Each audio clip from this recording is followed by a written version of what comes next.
C'est le chemin de Dieu. Il l'a fait pour les hommes, pas pour les bêtes. Les ânes et les chèvres descendent par là. Les dromadaires, non. Les vaches, non. C'est Dieu qui l'a voulu comme ça. On appelle ce chemin Dagaga. Fais attention, mon fils. Regarde bien où tu poses tes pieds. Qu'est-ce que c'est là en bas? Du sel. C'est du sel. C'est le lac de sel de Grand Îlot. Rien ne vit dans cette eau. Même pas les insectes. Cette flaque rouge au milieu, c'est là qu'on récolte le sel. Le sel que tu donnes aux vaches vient d'ici. Le sel que je mets dans mon tabac, c'est du sel d'ici, de Dilo. Je venais ici avec mon père récolter le sel. Et on allait le vendre sur les marchés. Maintenant, on ne récolte plus le sel ici, on vend celui de El Soda. Le sel se paie à un bon prix en ce moment. Il est temps que tu fasses le voyage de sel.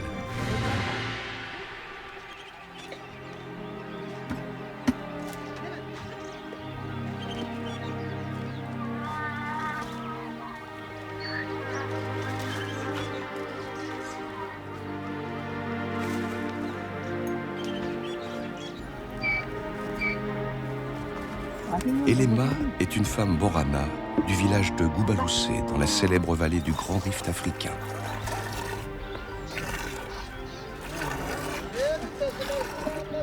Les Borana sont des éleveurs semi-nomades qui vivent dans le sud de l'Éthiopie, à cheval sur la frontière du Kenya.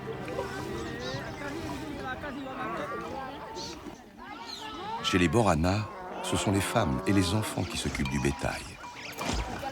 À la saison sèche, les enfants vont chercher de l'eau au puits du clan, à une dizaine de kilomètres du village.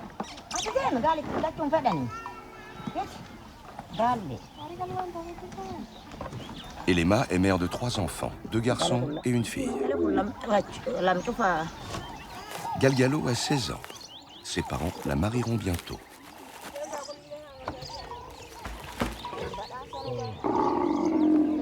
Wario, le plus jeune, a 11 ans. Il n'est jamais allé à l'école. Il n'y en a pas à Goubaloussé et la famille a besoin de tout le monde.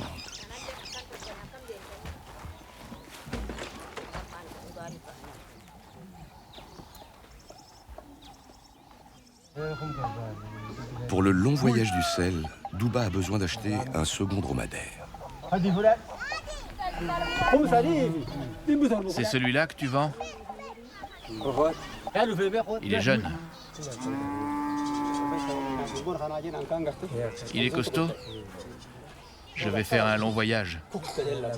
Tu lui as fait porter des charges? Longtemps? C'est la meilleure des bêtes.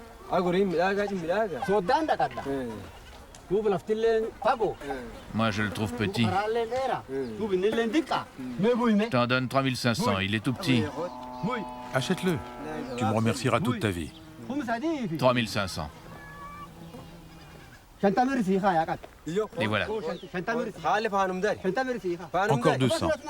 On a assez. Encore 200. Ça suffit. Ajoute 200. Allez, vendu. 200 de plus. Bon. Bon, ça va, les voilà.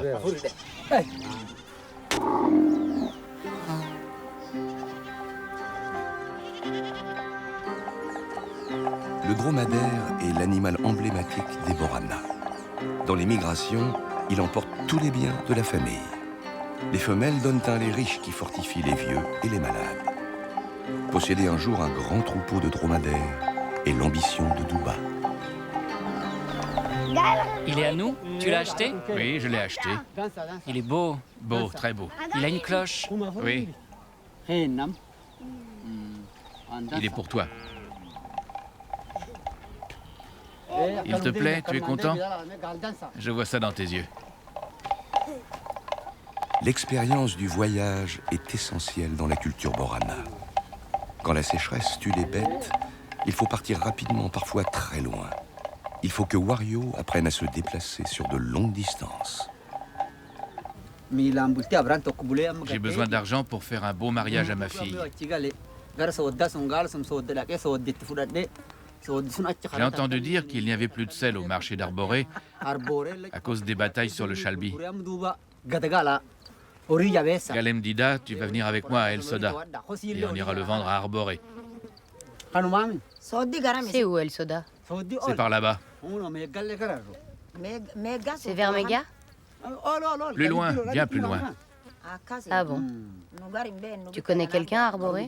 Non, je vais vendre le sel très cher. Il paraît que là-bas, les vaches sont maigres. Elles ne font plus de veau. Wario va venir avec moi. D'ici à Arboré, c'est 7 jours. Qui va s'occuper des bêtes?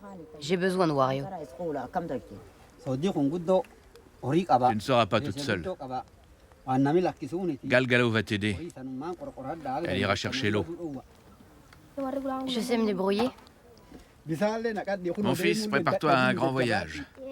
Tu seras à la hauteur, hein? Si tu fais ce que je te dis, tout ira bien.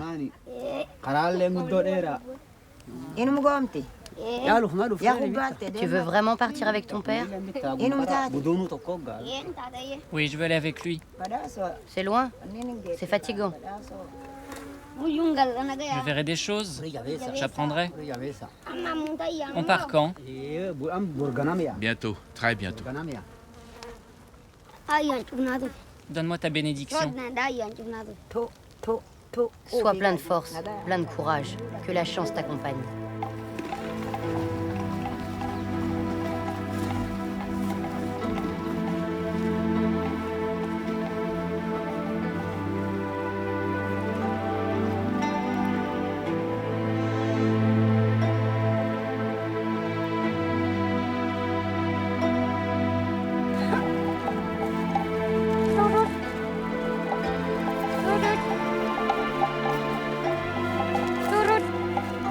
Le voyage du sel va conduire Douba et ses fils jusqu'aux confins ouest du pays Borana, à 200 km de là.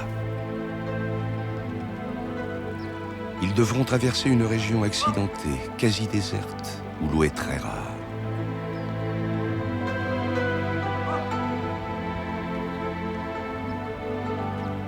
La première étape les conduit à El Soda. Le cratère d'où on extrait le sel est à une cinquantaine de kilomètres de Goubaloussé. Le terrain est pratiquement plat. Une journée et demie leur suffit pour arriver au cratère.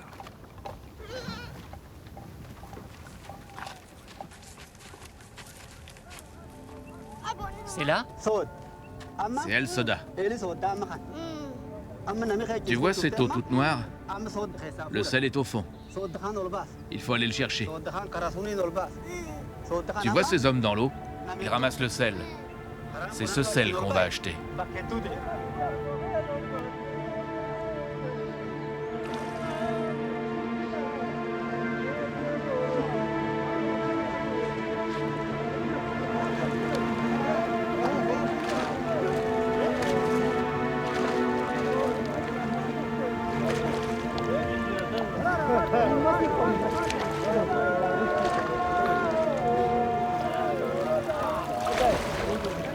De mémoire d'homme, les Borana ont toujours exploité l'énorme dépôt de sel apporté par le volcan qui repose au fond du cratère de El Soda.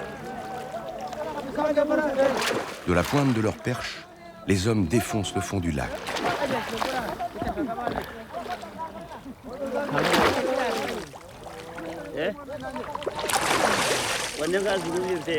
La boue forme une croûte dure, compacte, résistante. Et il faut insister longtemps, frapper de toutes ses forces pour parvenir à la fissurer.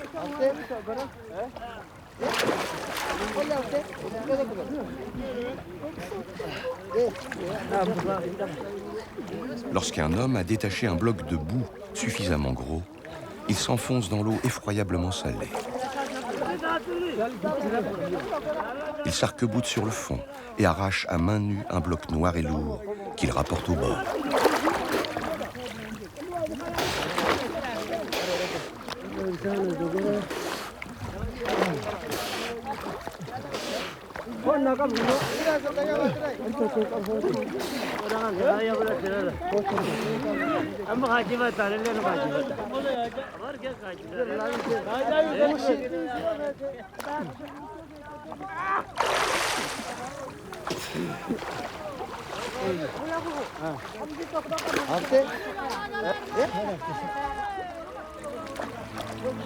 Le lac salé d'El Soda est à la fois la providence et l'enfer des hommes qui récoltent le sel.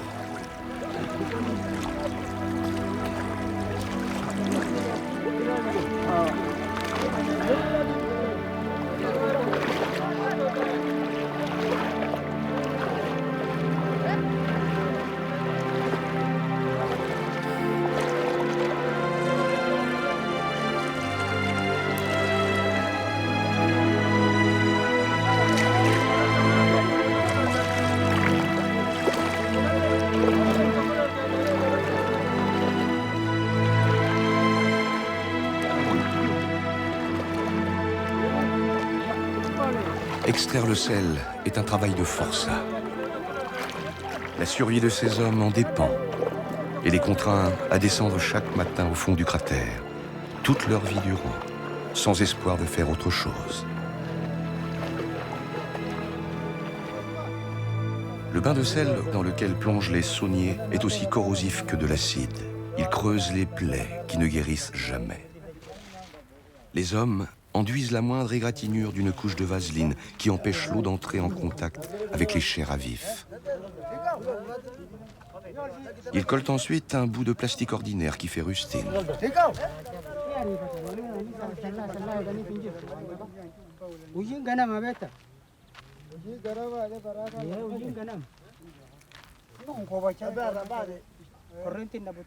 Les chiffons que les sauniers enroulent autour de leurs chevilles et de leurs poignets ne les protègent pas de grand-chose. Ils participent du cérémonial de préparation, retardant un peu la mise à l'eau qui est toujours une épreuve. Les hommes empêchent l'eau salée de pénétrer dans leur nez, où elle attaquerait la muqueuse, en obstruant leurs narines de petits sacs remplis de graisse animale.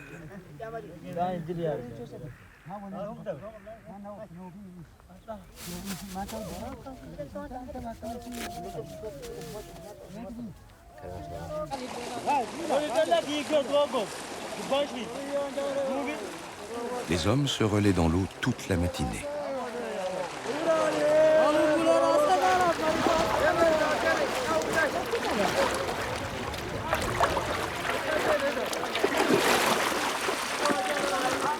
L'exploitation du sel est très réglementée.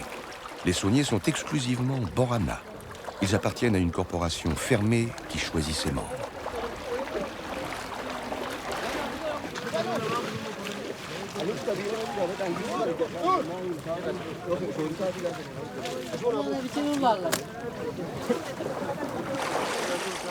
De 300 à 400 personnes font partie de la confrérie. Les sauniers descendent au fond du cratère à tour de rôle et se partagent le fruit de la vente du sel au prorata du nombre de descentes.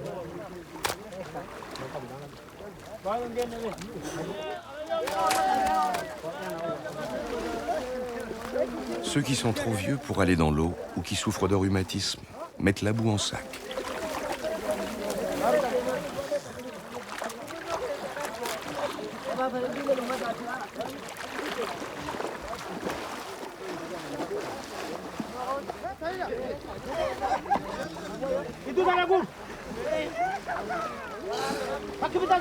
Il est encore tôt et les eaux du lac sont glacées. Les hommes sous-alimentés ou épuisés grelottent. Et parfois, l'un d'entre eux, pris de malaise, doit être ramené au bord par ses compagnons.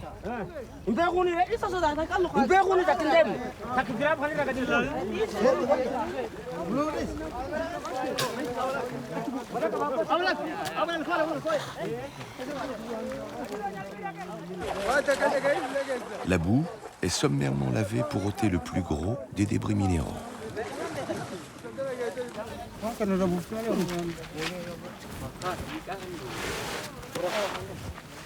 Les sacs sont calibrés à une 50aine de kilos. Ils sont chargés sur les ânes qui les remontent sur le bord du cratère.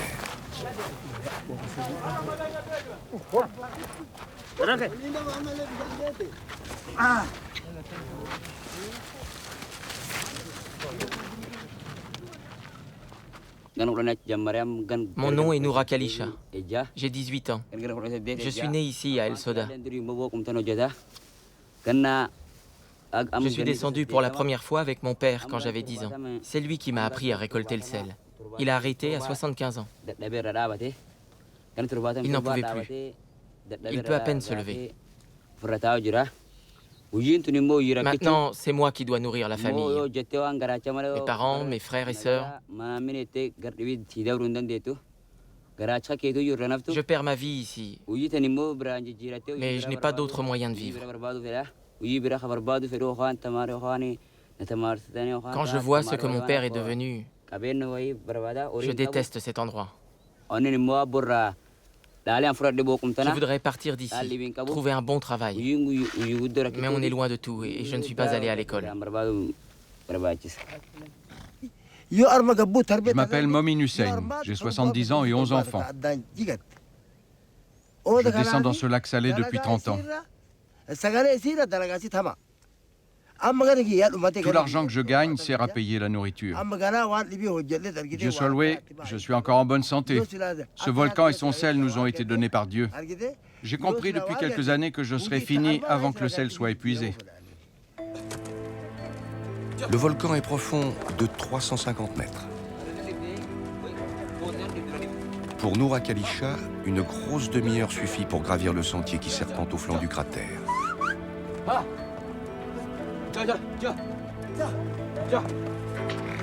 Momin ne peut plus tenir pareille cadence.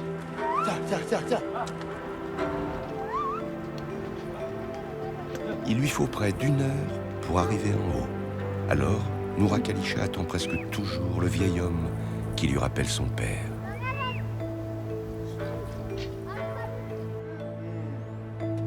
Regarde, voilà les ânes qui arrivent.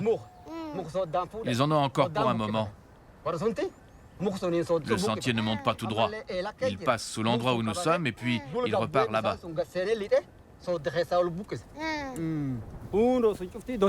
Viens, on va aller les attendre au dépôt de sel.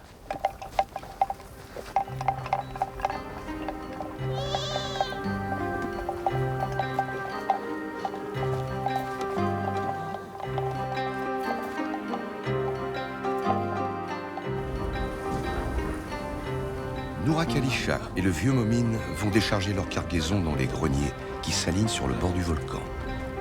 Plusieurs commerçants achètent le sel à la coopérative des sauniers. Bonjour, ça va? Oui, ça va. C'est pas trop dur cette montée? Il y a quelques mois, 2 hommes d'affaires d'Addis Abeba ont tenté de mettre la main sur l'exploitation du sel. Mais les sauniers se sont rebellés. Les 2 hommes ont été sévèrement rossés, car les Borana estiment que cette ressource leur a été donnée par Dieu. Et l'exploiter est leur destinée.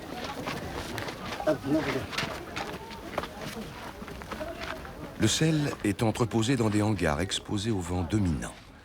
Il y séjournera jusqu'à ce qu'il soit sec et prêt à être vendu. En séchant, il perd sa couleur noire d'origine et devient gris-blanc. Selon sa pureté, il est vendu pour fortifier le bétail ou pour la consommation humaine.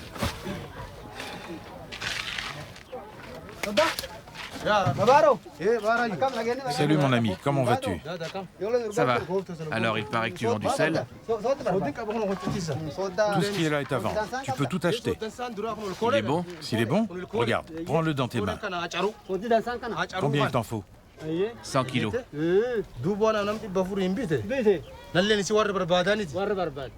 Ça te coûtera 400 beurres. Tu es sûr qu'il est bon? Wario, arrive. Goûte-moi ça.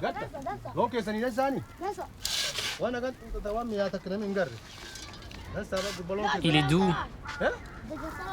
C'est bon. Fais-moi un prix. Non, 400 c'est 400. Mais je te servirai bien. Il est marrant ton père. Il veut que j'ajoute une boîte dans chaque sac. Tu veux me ruiner, hein? Je t'en mets une poignée, ça suffira. 1, 2, 3, et 4. Le compte y est. Tu reviens quand tu veux.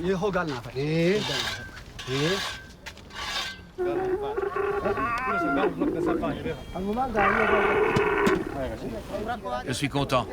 Je vais vendre ce sel à un bon prix.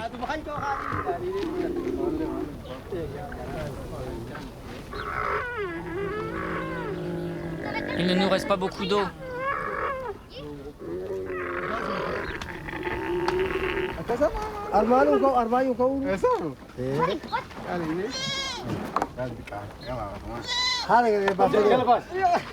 C'est après El Soda que commence réellement le voyage du sel. C'est maintenant que Wario va devoir faire ses preuves, qu'il va montrer à son père et à son frère aîné qu'il est lui aussi un vrai Borana. Un nomade qui aime les périples aventureux dans les terres désertiques.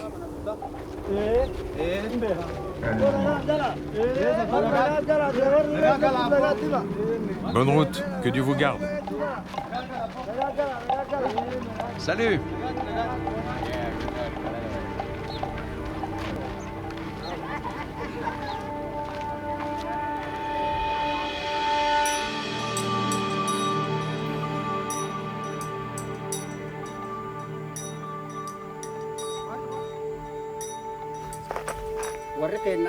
Tu te souviens comment on est venu ici? Il faut que tu retiennes tout. Ici, c'est chez nous. On est parti par ici et puis on est passé par là. Ça, c'est Goraï. Et là, c'est Dilo. Gardilala, Doubluk. On va à Madachu.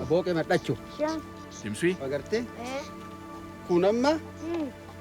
Là, c'est le Chalbi, le lac asséché qu'on va traverser. Garbilala, Undubuluk,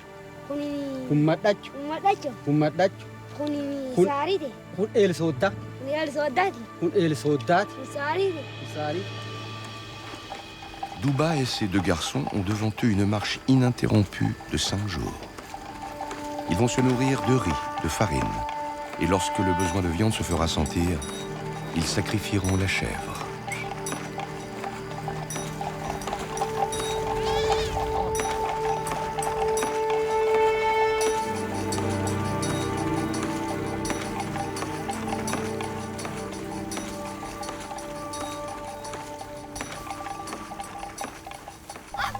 On s'arrête, je suis fatigué. On s'arrête bientôt. Je cherche un bon endroit. Sois patient.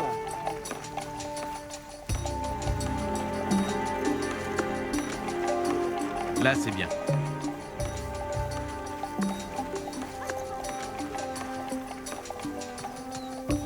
Wario, fais-nous un feu.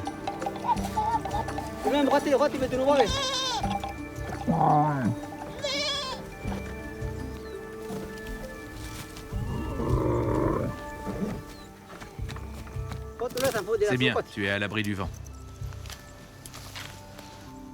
Les Borana considèrent qu'il y a de bonnes et de mauvaises termitières. Douba est convaincu qu'un esprit bienveillant habite celle qu'il a choisie. Plus fort. Protège ta flamme.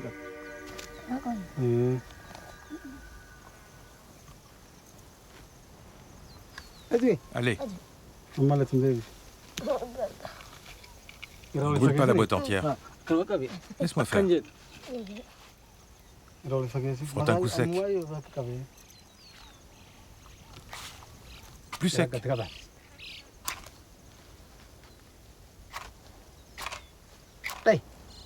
Encore. Qu'est-ce que tu fais?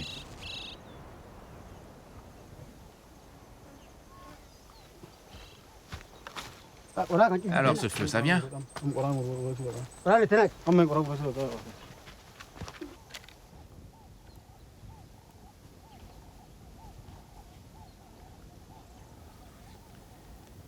Tu sais où est El Soda? Oui, je sais. C'est là-bas, vers le soleil couchant. Tu te souviendras? Arboré, c'est encore loin? Arboré, oui, c'est loin. Tu t'inquiètes? Je m'inquiète pas, c'est pour savoir. Je connais le chemin, t'en fais pas. Je sais très bien où on va. On prend l'eau à Madacho? À Madacho, on y sera demain. Tu crois que les puits seront prêts? Il fait déjà sec. Les puits fonctionnent. Après, l'eau, c'est fini. On prendra tout ce qu'on peut. Je vais dormir.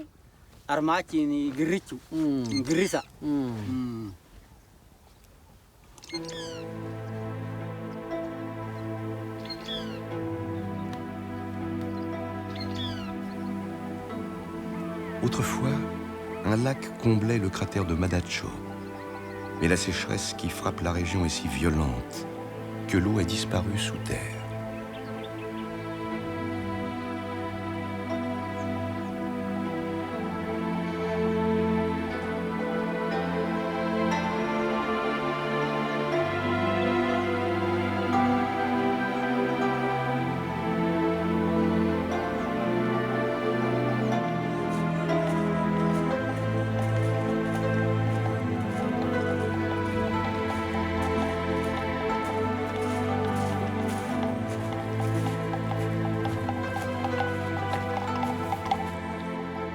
Les clans Borana qui élèvent du bétail sur les bords du cratère ont dû creuser des puits de plus en plus profonds.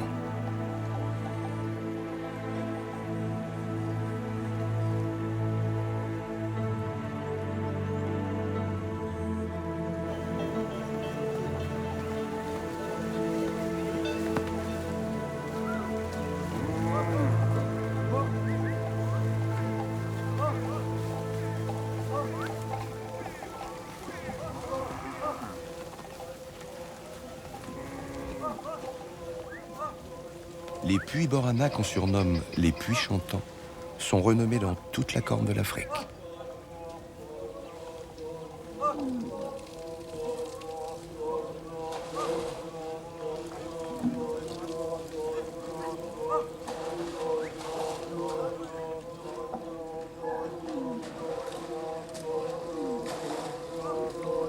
Le creusement du puits de Madacho a commencé il y a plus de 60 ans.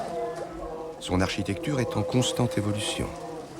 Du haut du remblai qui enserre le puits jusqu'à l'eau qui se trouve au fond, il y a près de 50 mètres.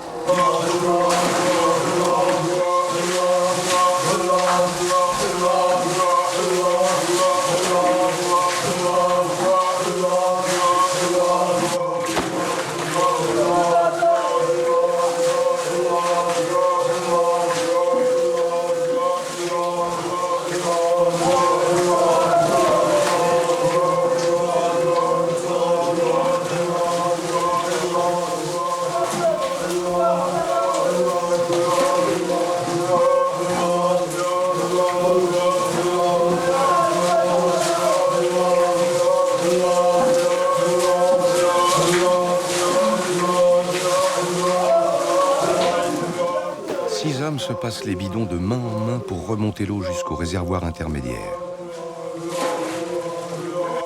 De là, 3 hommes alimentent les abreuvoirs. Les chants répétitifs qui résonnent dans le puits sont des work songs. Ils donnent le rythme nécessaire à une bonne coordination de la chaîne humaine.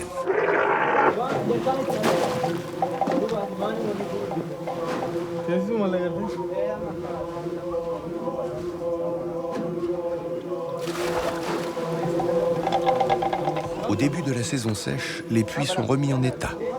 Et pendant les premières semaines, l'eau est chargée de terre.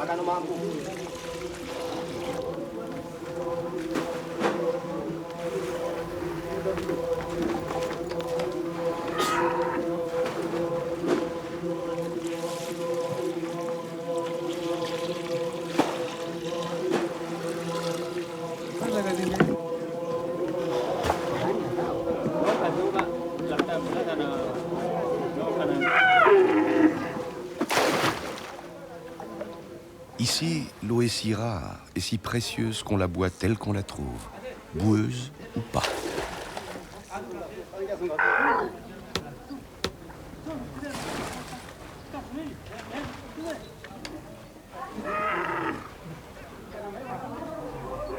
Les dromadaires peuvent désormais marcher une semaine entière sans s'abreuver, alors que les vaches, les moutons, les ânes doivent se rendre au puits tous les 2 jours.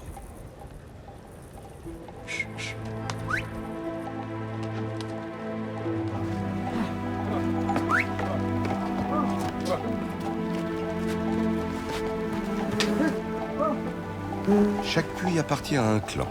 Sa gestion est collective.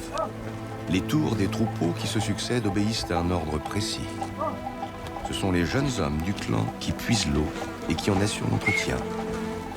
Un travail astreignant.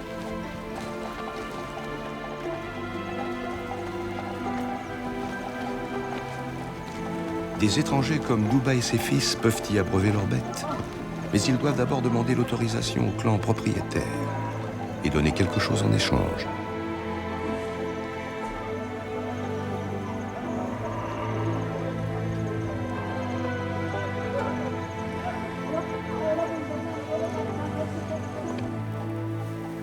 Douba et ses garçons pénètrent maintenant dans la zone la plus dangereuse du voyage.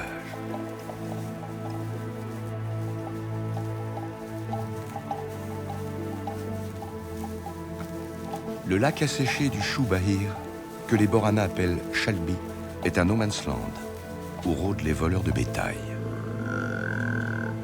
Ici, Borana et Hammer se disputent les pâturages et les points d'eau, les armes à la main. Les accrochages entre ennemis sont fréquents et souvent meurtriers. Wario a marché toute la journée, au pas long des dromadaires. Il est épuisé, son corps est endolori.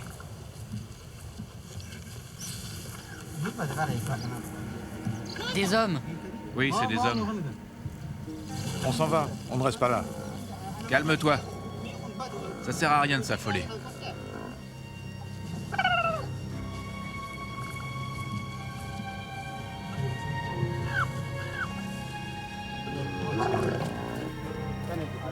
On dirait que ce sont des garçons de chez nous.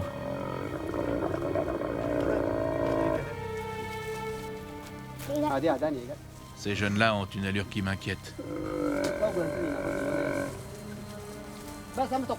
Salut garçon, ça va?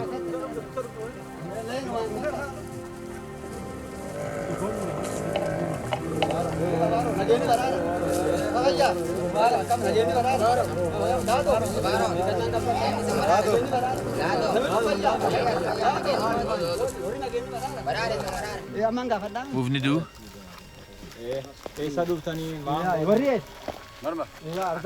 Vous êtes d'ici? Les jeunes Borana se mettent pendant plusieurs années au service de leur peuple et défendent le territoire contre leurs rivaux. Encadrés par des guerriers expérimentés, ils effectuent en quelque sorte un service militaire.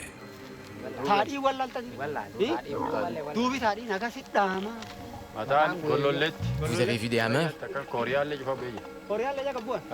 Si on avait rencontré des hammers, on serait pas là à vous parler.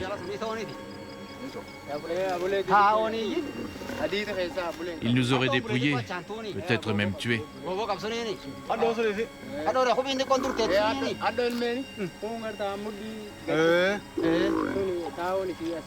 Il y a des hammers par là? Oui, il y a des traces partout.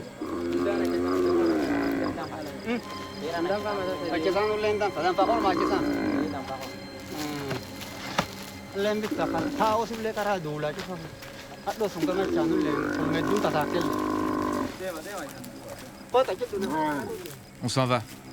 On va bivouaquer plus loin.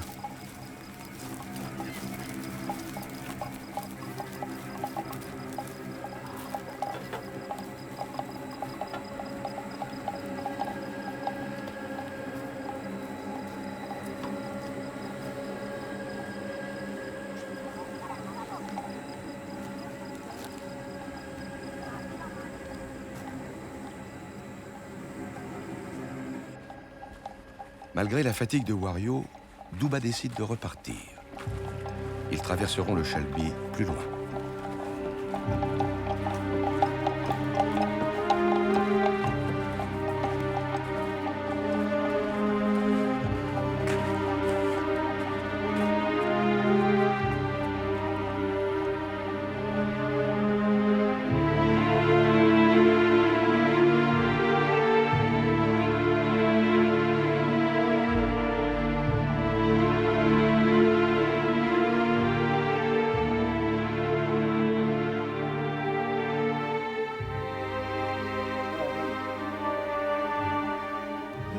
Douba, pour protéger ses garçons, a gagné un des nombreux abris sous roches, disséminés tout autour du lac, dont il ne reste plus que quelques flaques infestées de moustiques. Les rives du Choubaïr sont habitées depuis la nuit des temps. Les parois de l'abri sont constellées de gravures préhistoriques. Antilopes, girafes, éléphants.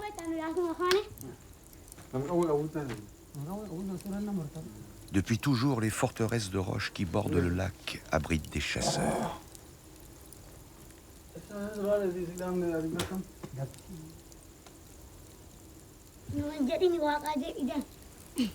Douba et ses fils avaient besoin de viande pour reprendre des forces.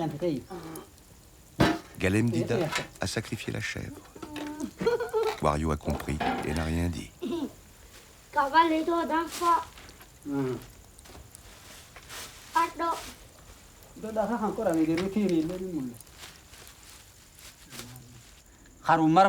On est parti à 6 de Marmaro. On s'était mis en marche à 7 h du matin. Il y avait un gros problème. On était en guerre avec les Hammers. Les Hammers volent les bêtes des Borana. Ils s'abritent ici, ils tuent des oryx et des gazelles, ils les mangent et après ils nous attaquent. Nous aussi, nous volons des vaches aux Hammers. On tue des oryx, des zèbres et on les mange ici. On s'est battu au milieu. Personne ne peut imaginer, cette affaire a été terrible. J'ai tué des ennemis, il y a eu beaucoup de morts ici, là, partout. C'est un endroit très dangereux. Il y a souvent des gens dans les pierres. Les Hammers se cachent ici pour tuer les nôtres. La nuit, on fait de mauvais rêves. Cet endroit est plein de démons. Wario, Wario, réveille-toi. Tu t'es assez reposé, allez, viens.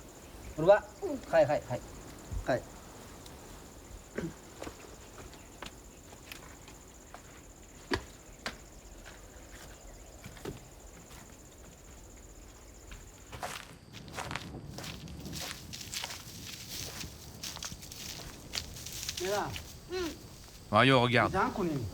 Là-bas, la grande montagne, c'est la montagne de Gara. Nos hommes y volent les vaches des Hammers. Et là-bas? Taltaol. Et par là-bas? Cette montagne-là? Ça, mon garçon, c'est le pays ennemi, le village de Tourmi.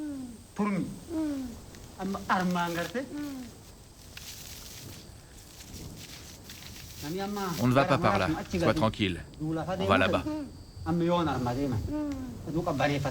Arboré est par là. Quand le jour se lèvera, en route.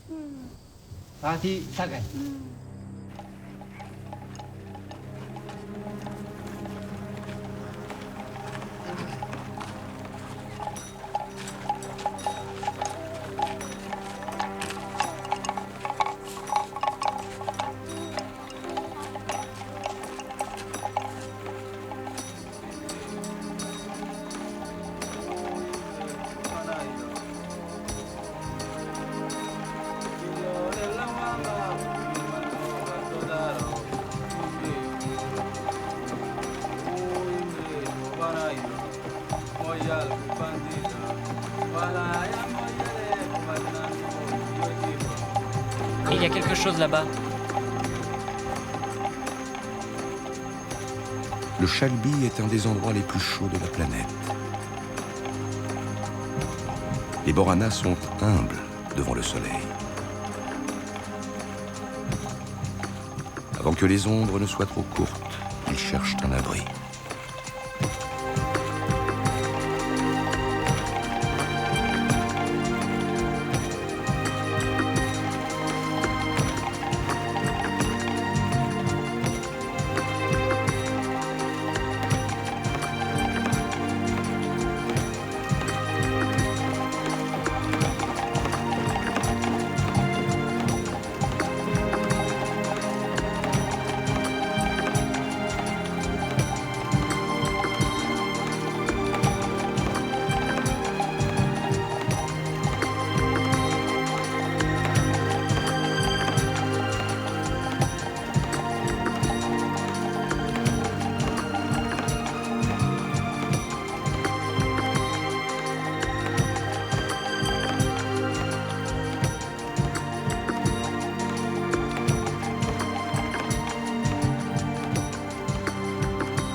Il est 11 heures.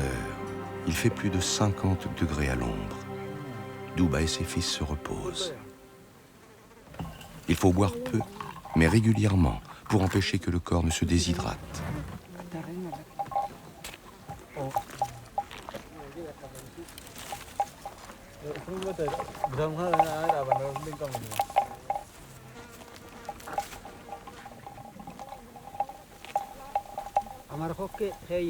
On a fait le plus dur maintenant.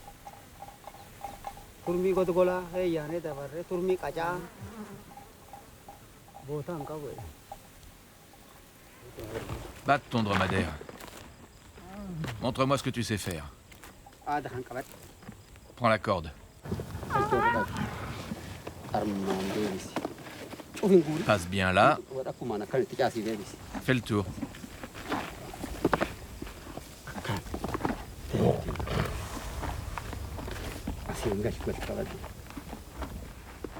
Dessous maintenant.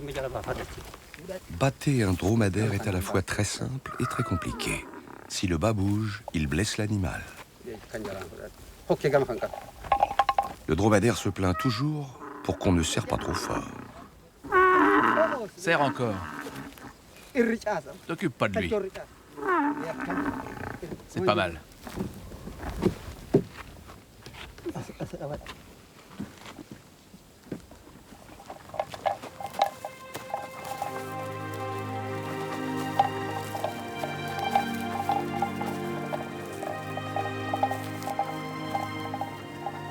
Wario s'est acquitté convenablement de l'exercice.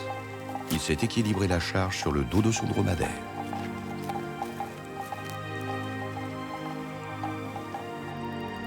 Après 5 jours d'une marche éprouvante, la traversée du redoutable Shubair s'achève. Arboré est de l'autre côté de la colline. Wario a bien tenu le coup.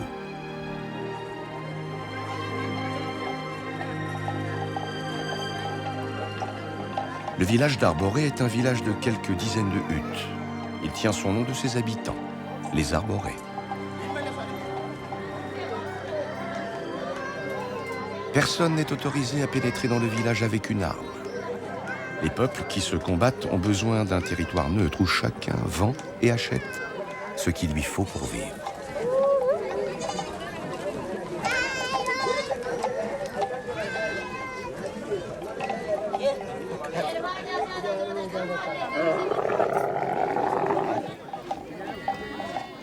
Le marché se tient chaque lundi matin, sous les arbres, à la lisière sud du village.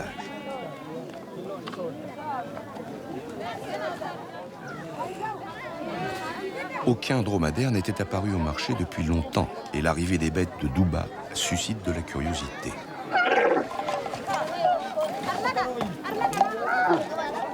Les femmes à Meur qui vivent sur la rive ouest du lac y vendent des tomates. Les Arborés proposent de la pulpe de café. Les Tsamaï achètent du bois brûlé.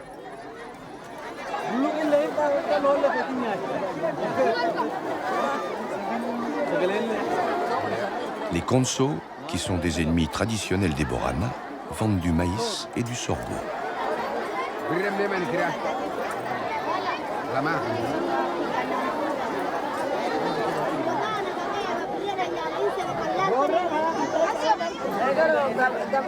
Si les armes sont provisoirement laissées de côté, on n'oublie pas pour autant qui est qui.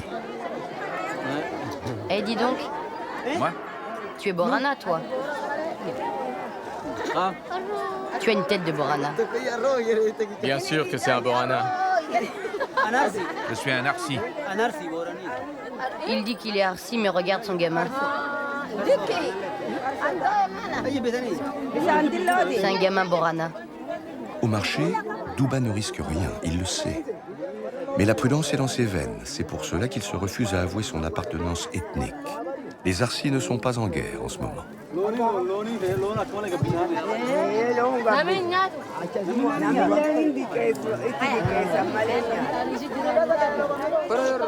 Il y a longtemps qu'on n'a pas vu de sel sur le marché d'Arboré.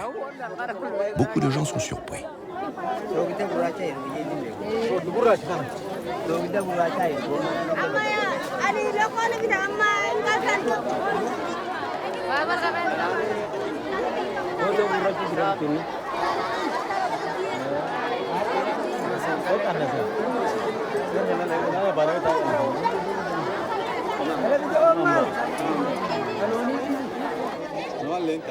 Il vient de El Soda. Tu trouveras pas meilleur. Tu vends à combien? 5 beurres la boîte. Fais-moi un prix et je t'achète tout ce que tu as. Non, on vend notre sel à la boîte. C'est du bon. On vendra tout nous-mêmes. La nouvelle a fait le tour du marché et les clients affluent.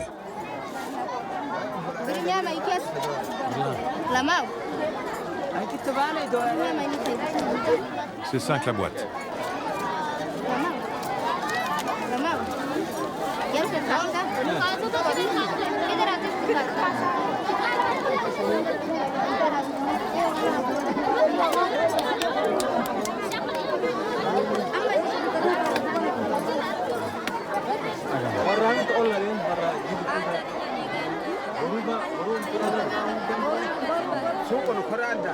Le pari de Duba est gagnant.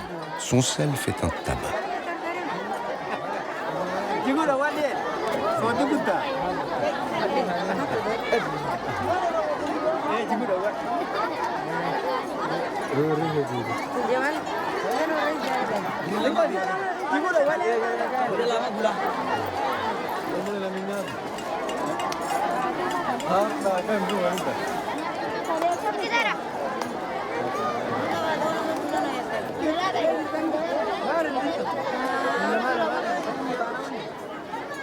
Avec l'argent qu'il gagne, il offrira un beau mariage à sa fille cadette.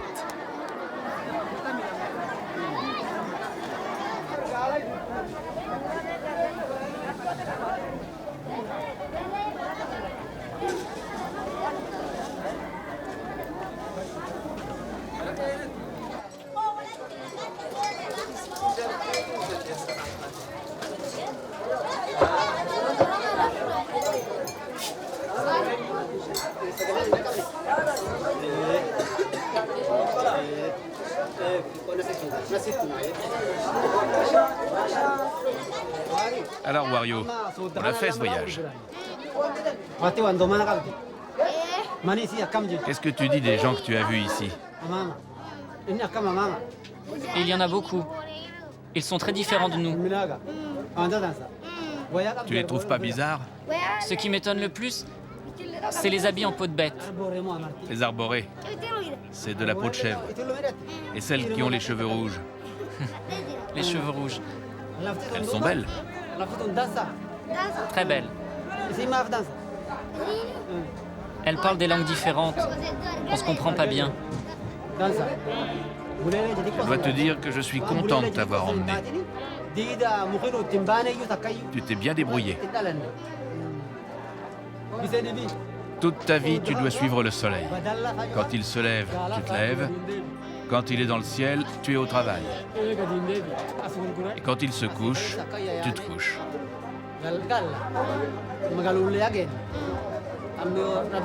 Souviens-toi de ça, même quand je ne serai plus là. J'aimerais bien revenir ici. Maintenant, tu connais le chemin.